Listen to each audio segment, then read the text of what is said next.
es profesora de investigación en el CSIC, directora del Grupo de Inmunonutrición del ICTAN, es presidenta de la International Society for Immunonutrition, la ISIN, expresidenta de la Federación Española de Nutrición, Alimentación y Dietética, la FESNAT, y de la Federation of European Nutrition Societies, la FENS. Es también vocal de asuntos institucionales de la Sociedad Española de Microbiota, Probióticos y Prebióticos, y actualmente tiene más de 90 proyectos y más de 570 publicaciones en artículos de revistas indexadas. Así que os dejo con ella, que nos va a hacer la primera ponencia de este RDN, que lleva por título Inmunonutrición en tiempos de pandemia. ¿Qué puede hacer la inmunonutrición para paliar los efectos de la COVID-19? Adelante, Ascensión, muchas gracias. Bueno, no, muchas gracias, Ricard, muchas gracias a toda la organización. Siento muchísimo estos minutos de retraso y bueno, espero que al final, bueno, podáis ver un poco lo que yo tengo en mente como lo que es la inmunonutrición y lo que se puede hacer en estos momentos de pandemia. Gracias, Carmen, también quería comentarte por tus palabras. La verdad es que tienes toda la razón. Los dietistas, nutricionistas se unen y tienen esa facilidad. Yo espero que siga adelante, que sea verdad. Toda la gente que se dedica a la nutrición y a la dietética finalmente se pueda unir. Era un objetivo de FESNAT y que no lo hemos conseguido ni en el quinquenio donde yo he sido presidenta ni en el quinquenio anterior, que fue un auténtico desastre en este sentido. Así que espero que en el futuro y cada vez más estemos todos los que trabajemos en nutrición, estemos unidos, que es lo que tiene que ser, cada uno desde su ámbito profesional y desde su punto de vista. Creo que la nutrición es tan amplia que todos tenemos cabida siempre y cuando queramos hacer una buena nutrición. Así que os animo también a que bueno, os pongáis en contacto conmigo para cualquier cosa que necesitéis o cualquier duda que podáis tener. Bien, ¿qué puede hacer la inmunonutrición para paliar los efectos de la COVID-19? Bien, yo he hecho un pequeño índice, problemática de la COVID-19, luego hablar de envejecimiento, de obesidad, de esa interacción entre inmunonutrición y microbiota. ¿Cuál sería la dieta contra la COVID-19 y unos mensajes para llevar a casa?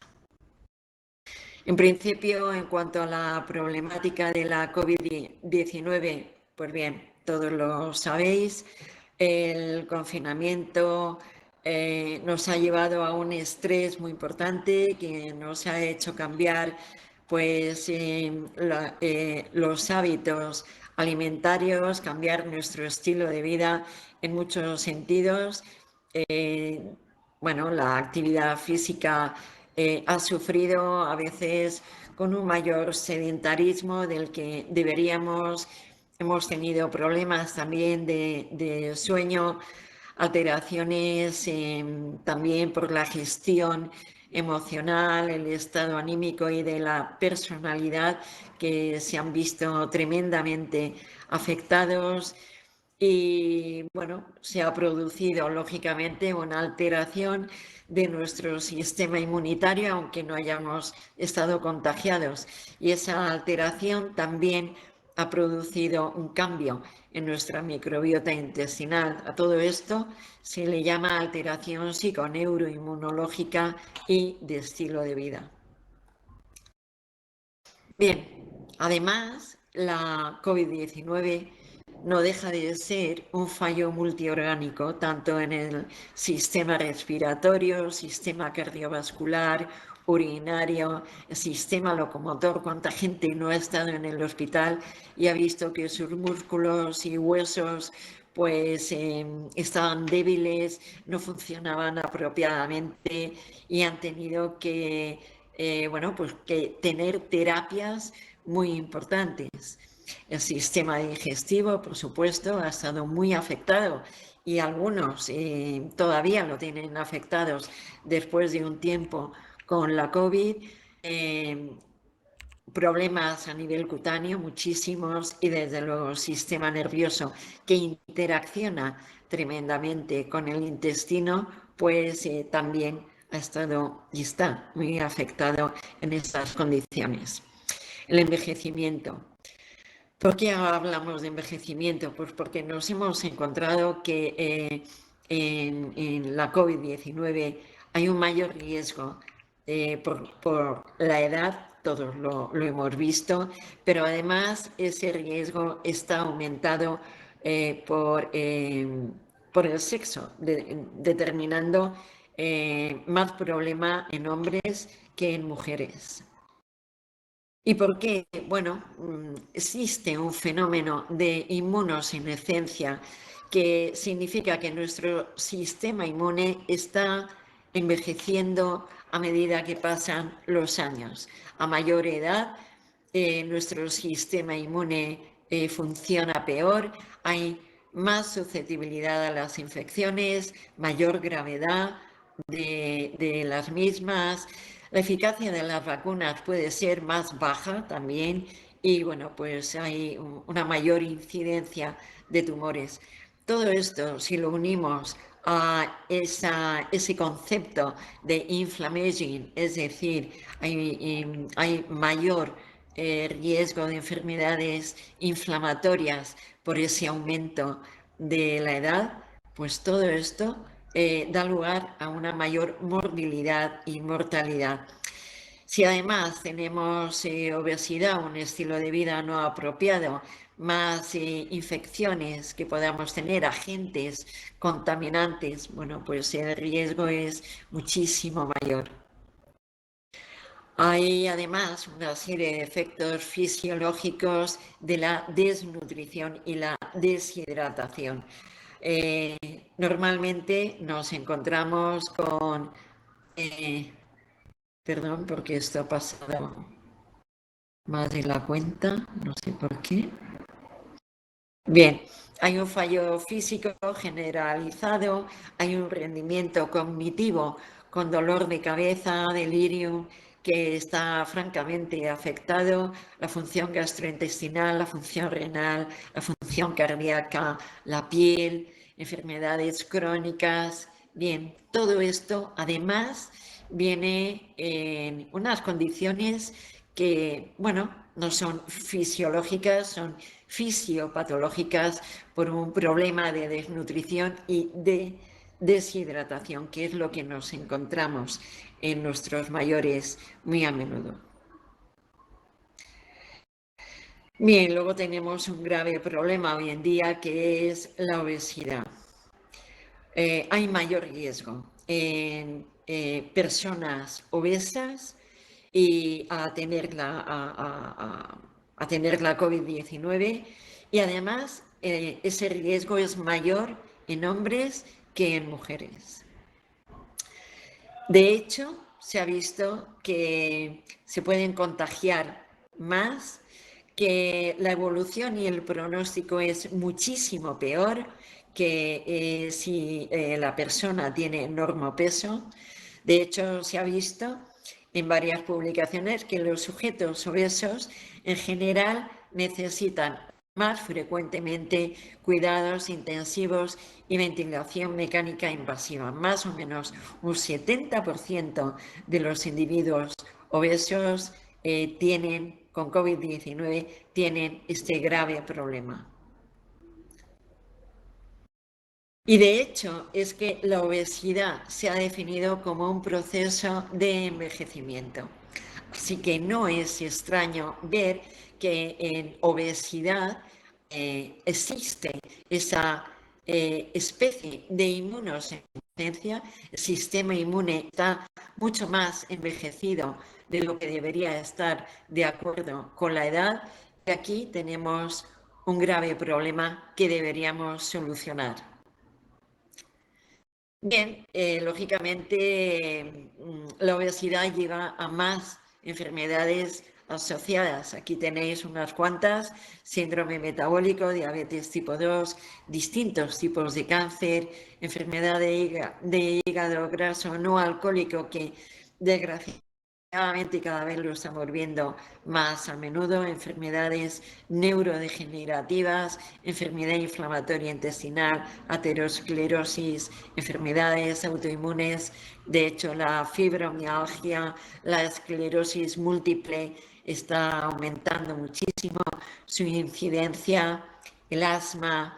No significa que una persona obesa vaya a tener autismo, pero sí es verdad que mujeres obesas, madres obesas, pues pueden salir niños con más incidencia de autismo o algún trastorno relacionado.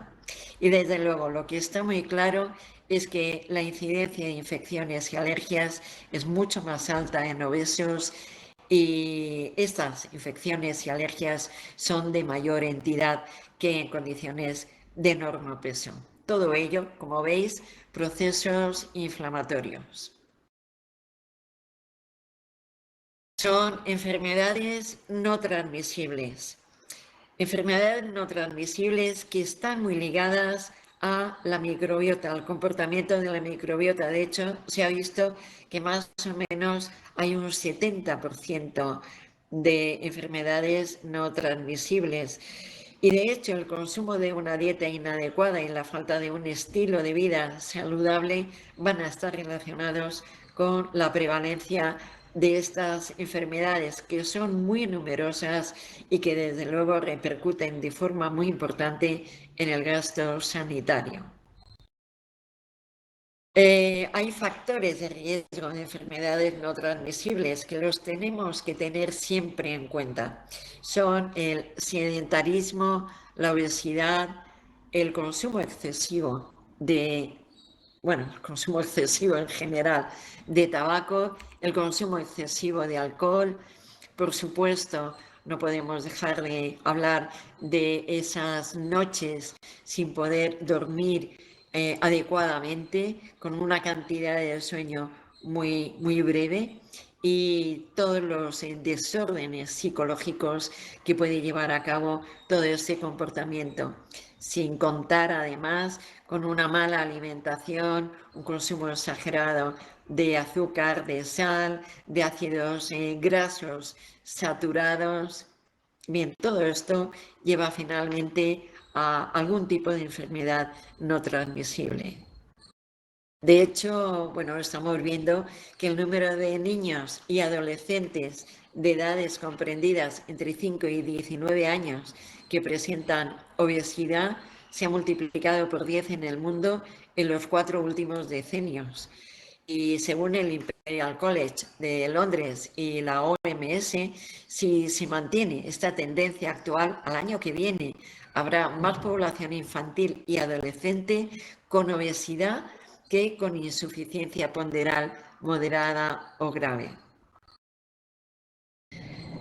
Vamos a ver un poco esa interacción entre inmunonutrición y microbiota. De hecho, pues sabíamos que existía una interacción entre el sistema inmune y el estado nutricional, y ahora estamos viendo cómo la microbiota tiene mucho que ver con el sistema inmunitario y además depende de cuál es la situación nutricional, aparte de todos los aspectos psíquicos que tenemos que tener en cuenta.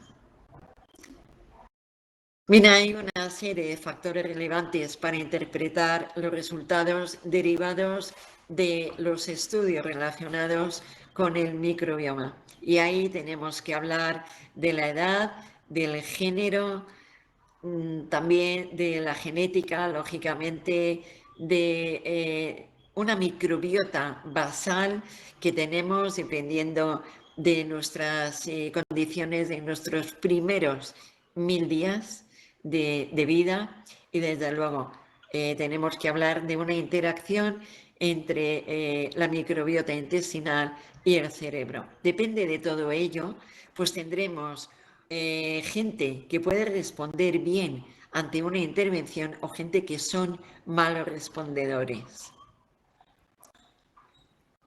Bien, ¿cuál es la maduración del sistema inmune del neonato y cuáles son los sucesos clave? Por supuesto, depende del parto, si es vaginal o si es por cesárea. Si es vaginal, va a haber mucho más contacto de bacterias entre la madre y el niño.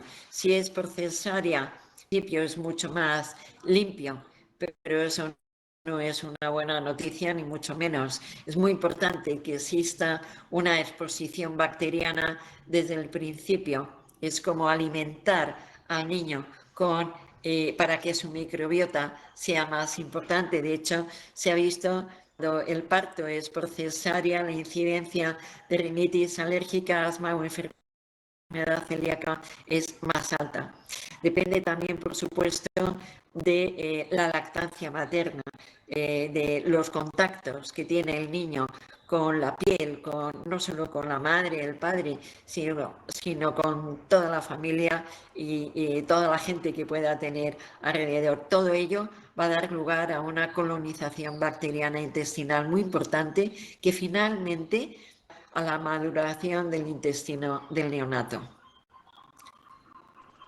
Por eso, bueno, pues se ha visto también que en dos estudios muy importantes, el estudio Parsifal y el estudio Gabriela, que los dos han sido llevados a cabo en escolares entre 6 y 13 años o 6 y 12 respectivamente, y se ha visto que la incidencia de asma y de atopia es mucho menor en aquellos niños que viven en granjas en comparación con los niños que viven en zonas urbanas.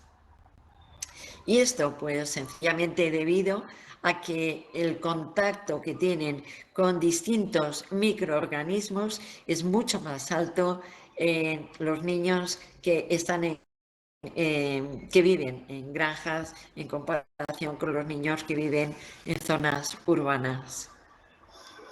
Así que esa colonización bacteriana intestinal, como os digo, pues sí, depende del tipo de parto, depende del tipo de lactancia, que sea materna, natural o sea artificial, depende de lo que el niño come durante, sobre todo, los 2 primeros años de vida, dónde vive, en zonas rurales, zonas urbanas, incluso en granjas, en contacto con animales. Depende también de la situación nutricional de la madre. Es fundamental también tenerlo en cuenta. Y por supuesto, depende si el niño o la madre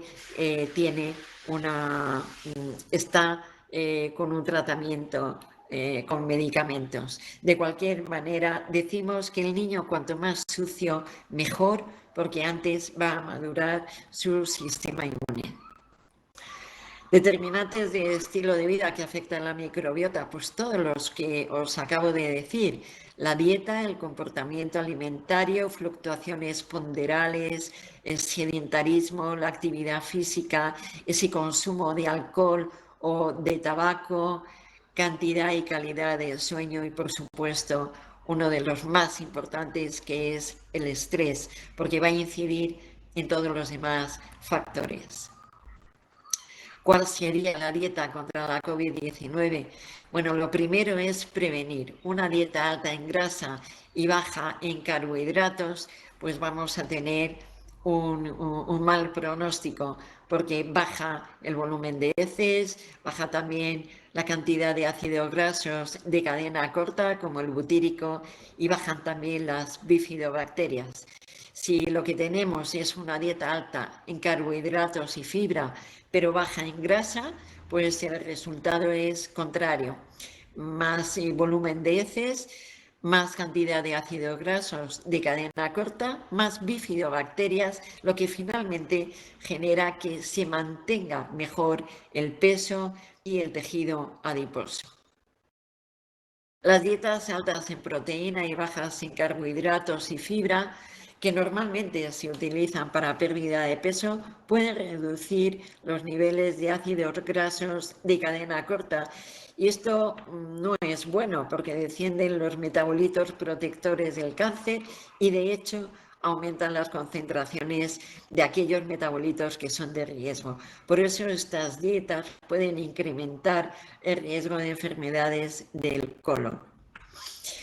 Nosotros desde FESNAD el año pasado, cuando empezó todo el problema de la pandemia, pues nos reunimos toda la junta directiva con nuestras propias sociedades y determinamos 20 recomendaciones alimentarias durante la cuarentena. Esto fue en abril de 2020 y bueno, lo tenéis aquí, no me quiero extender porque vamos mal de tiempo, pero bueno, aquí está. Vais a tener de cualquier manera las páginas web y toda la información necesaria. Por supuesto, también la Sociedad Española de Endocrinología y Nutrición llevó a cabo una serie de recomendaciones nutricionales muy parecidas a las de FESNAD, como era lógico. Pero algo que hizo muy interesante fue el abordaje de la desnutrición relacionada con la enfermedad en pacientes hospitalizados con COVID-19, porque al contrario de seguir una dieta habitual, en estas condiciones en las que había una pérdida de peso exagerada y bueno, pues prácticamente no había mucha anorexia, lo que se intentaba desde la parte hospitalaria era tener una dieta que fuera todo lo contrario, con más cantidad de grasa, más cantidad de proteína, para paliar el grave problema que existía en ese momento. Y bueno, de hecho, en este sentido hubo un consenso multidisciplinar de nutrición, incluso con la Sociedad de Nefrología, la Sociedad Española de Nefrología, a la que también, bueno, pues se unieron la Academia Española de Nutrición y Dietética y otras asociaciones. Nosotros desde la International Society for Immunonutrition lo que intentamos fue dar una serie de pautas, sobre todo para personas mayores que podían tener problemas importantes de déficits de micronutrientes e insistimos en los más importantes relacionados con la infección. Y eran la vitamina E, el zinc, la vitamina C y la vitamina D. Sí, son pues dosis muy importantes que en general no las vamos a encontrar para suplementar. Pero bueno, en esto nos reunimos todo el comité de dirección y consensuamos estas cifras. Y por supuesto, no me gustaría olvidar hablar de los probióticos, los prebióticos, porque hoy en día hay muchísimos ingredientes, nutrientes, compuestos bioactivos que pueden valer como prebióticos para alimentar a los propios probióticos que ya tenemos, a nuestras bacterias beneficiosas que tenemos en nuestra microbiota. Incluso hoy en día se está trabajando mucho en posbióticos porque puede tener un efecto muy interesante a nivel probiótico, pero sin necesidad de incluir un microorganismo vivo en nuestro organismo. Que bueno, sobre todo esto se está empezando a trabajar hoy en día. Así que mensajes para llevar a casa, fundamentalmente tener en cuenta que la inmunonutrición lo único que hace es aunar el estudio del sistema inmunitario, la situación nutricional, la microbiota y, por supuesto, los aspectos psicológicos. Siempre digo que al lado de un nutricionista es interesante que haya un experto en psicología y al revés también, porque está muy unido. Por supuesto, lo que queremos es un envejecimiento saludable y bueno, será la manera de conseguirlo. Sencillamente la inmunonutrición vale para promover la calidad de vida, prevenir infecciones e inflamación. De hecho, tenemos que vigilar el estrés, la alimentación, la actividad física y, muy importante, el peso. No nos olvidemos nunca que, en general, lo adecuado siempre es síntoma de una mayor salud. Bueno, si alguien está interesado en la inmunonutrición como tal, la última edición es de finales de 2019. También hay un curso de experto universitario en inmunonutrición. Acaba de pasar el Congreso de Inmunonutrición, que fue la semana pasada. Todavía hay un mes para poder acceder a todas las ponencias. Si alguien está interesado, que me lo comente. Ojalá lleguemos en breve a tener un grupo como el que tuvimos en 2017, ya que estos congresos se organizan cada 2 años y, bueno, pues el congreso de 2019 fue en Londres, pero solo tengo la foto hoy de 2017 en el CSIC. Este es el congreso de la Sociedad Española de Microbiota, Probióticos y Prebióticos, a la cual también pertenezco. Va a ser en septiembre, del 15 al 18, así que os animo porque es muy interesante si os dedicáis lógicamente a la nutrición.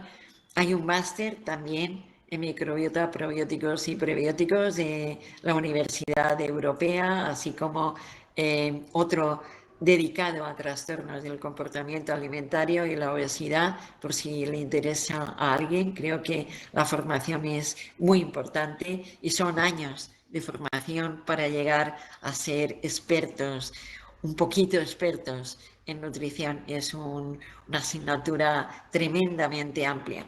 Y, bueno, este es mi grupo de inmunonutrición, que muchos de ellos ya están fuera, pero bueno, lo bueno es que seguimos colaborando todos.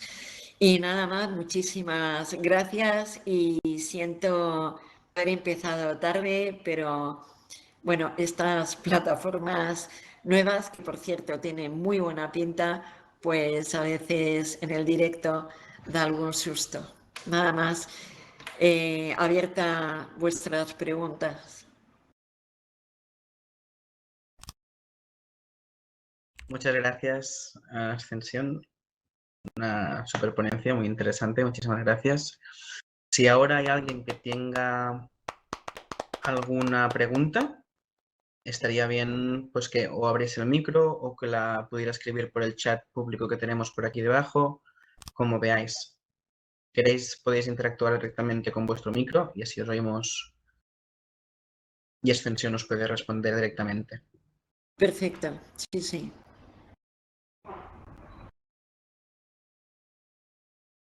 Dejaremos un par de minutos para ver si alguien se anima a escribir las preguntas por el chat o por abrir. A lo mejor, Ricard, te toca empezar tú para romper el hielo.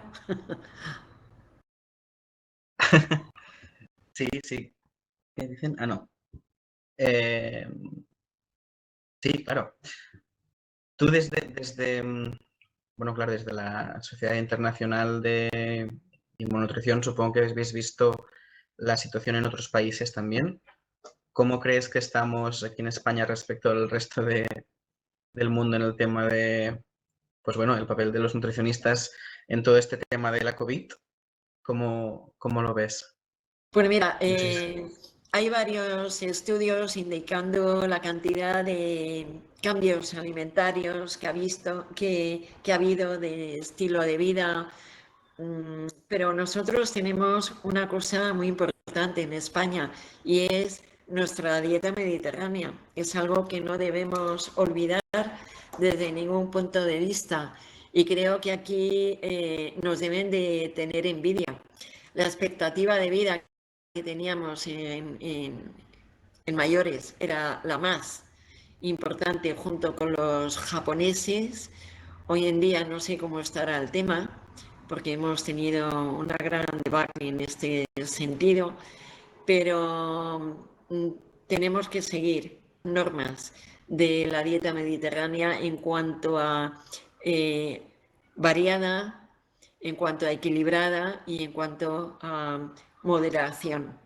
Creo que estos tres adjetivos definen nuestra dieta mediterránea. Así que, bueno, creo que esto es bastante importante. Como estamos en comparación con los demás países, bueno, pues ha habido también muchos cambios a nivel alimentario y de estilo de vida, como decía al principio, y ahora mismo los estudios son entre 2020 y 2021 y se empieza a trabajar también lo que son resultados de la vacunación.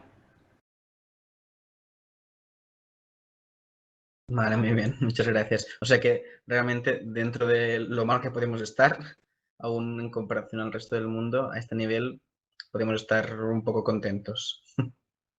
Yo creo que sí, creo que sí, lo tengo bastante claro.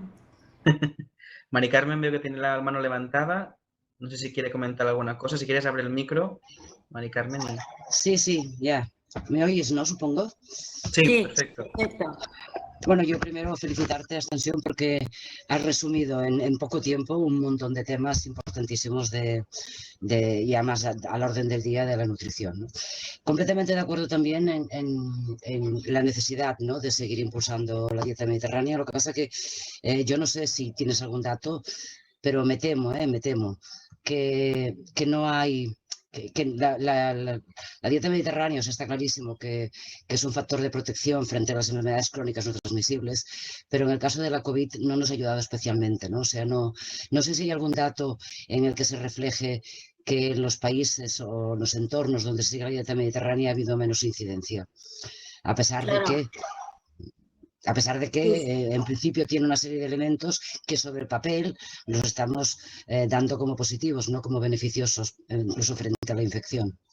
¿Sabes algún dato en concreto sobre este tema? Claro, no, el gran problema que hay, efectivamente, es que tendríamos que ver hasta qué punto en España se está llevando una dieta mediterránea, porque cada vez es peor y podríamos tener esa prevención que ya comentaba al principio, pero el grave problema es lo mal que se está comiendo hoy en día. No seguimos la dieta mediterránea. Está occidentalizada completamente nuestra dieta y estamos cargando mucho nuestros carros de la compra con alimentos ultraprocesados, todos lo sabemos, y bueno, esto es un grave deterioro de nuestra dieta. Por eso, quizá, si podíamos estar más protegidos, no lo estamos. Y deberíamos estarlo, lógicamente, como bien has dicho. No hay, que yo sepa, no hay ningún estudio todavía. Gracias. Comentaban también por el chat que hay una chica de los asistentes que ha hecho el trabajo basándose en la relación tanto directa como indirecta entre la microbiota y COVID, y que alguien también estuviese interesado, que dice que estará interesada también ella, encantada en compartir su trabajo. No sé si hay alguna pregunta más. Tenéis aquí la opción de levantar la mano debajo de donde pone el zoom de escenario para si queréis preguntar o compartir cualquier cosa con nosotras. Sí, sobre microbiota y COVID-19 hay bibliografía que ya, bueno, se está viendo cambios hacia disbiosis, lógicamente, y cómo están aumentando las bacterias patógenas en comparación con las beneficiosas, ¿no?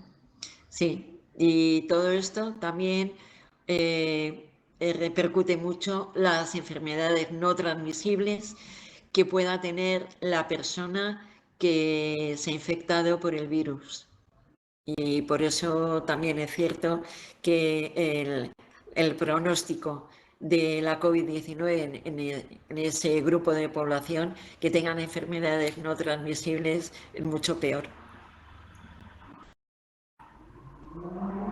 Muy bien, pues en principio muchísimas gracias Ascensión por haber querido participar. Lo dejaríamos aquí para dar paso a la siguiente mesa redonda del Congreso. Muchísimas Muchas gracias gracias. por compartir esta tarde con nosotras. Gracias, Y Ricard, y ahí tenéis mi correo electrónico para lo que os haga falta. perfecto, muchísimas gracias. Nos vemos pronto.